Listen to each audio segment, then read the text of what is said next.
Hello, it's Ryan from 2minutetennis.net, and in this video, I'm going to show you what you can learn from two former NCAA champions, Tyson Kwiatkowski and Steve Johnson.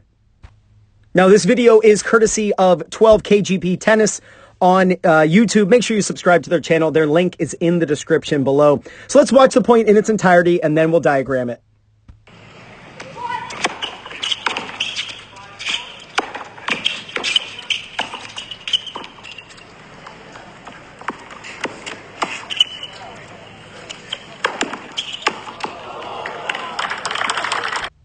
All right, so first we got Steve, we got Kwiatkowski here, and Steve hits a good serve out wide. Kwiatkowski barely gets his racket on it, hits a weak return, and now here we get Steve in a situation where he's going to blast a forehand. Now, in this situation, Kwiatkowski's got to guess. He's either going to stay where he is or he's got to sprint, thinking that the ball is going to go down the line, and that's exactly what happens. He starts moving down the line, and Steve hits it into the open court.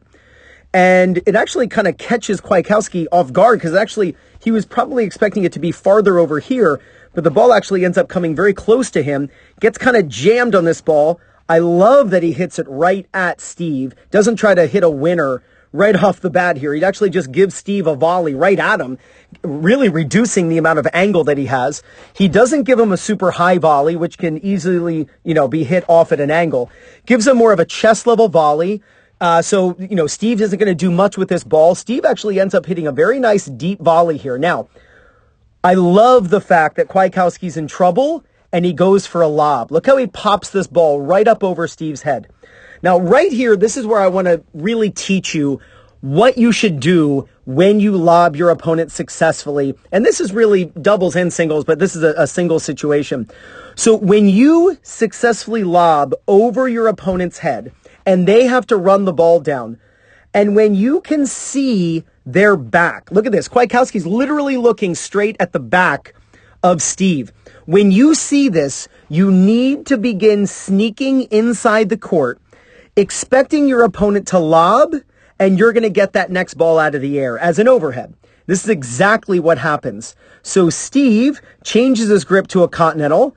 He pops this ball back into play, as we can see right here, and hits a nice little lob. Now look where Kwiatkowski is. He has snuck inside the court, into no man's land, making sure that the ball doesn't go back over his head.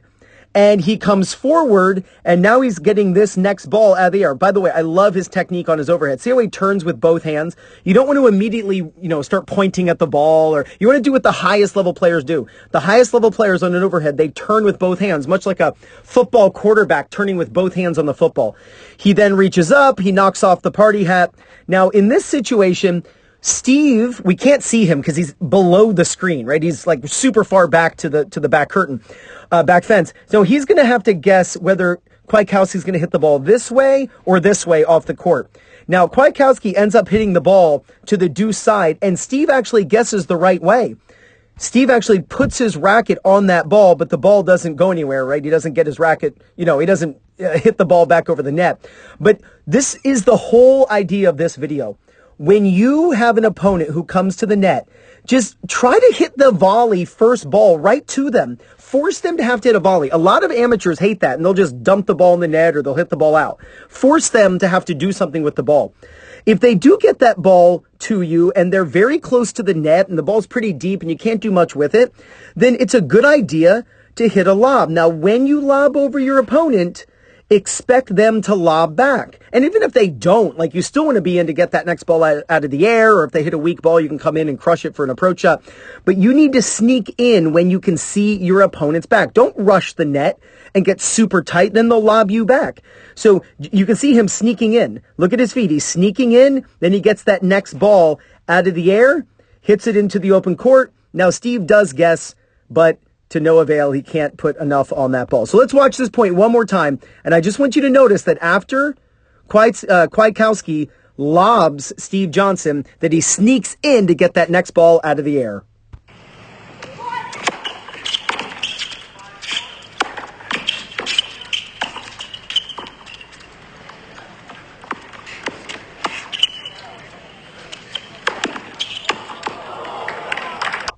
So the next time you lob successfully over your opponent's head, and you see their back, sneak in to get that next ball out of the air, and there's no doubt you're going to gain confidence, win more matches, and play much better tennis.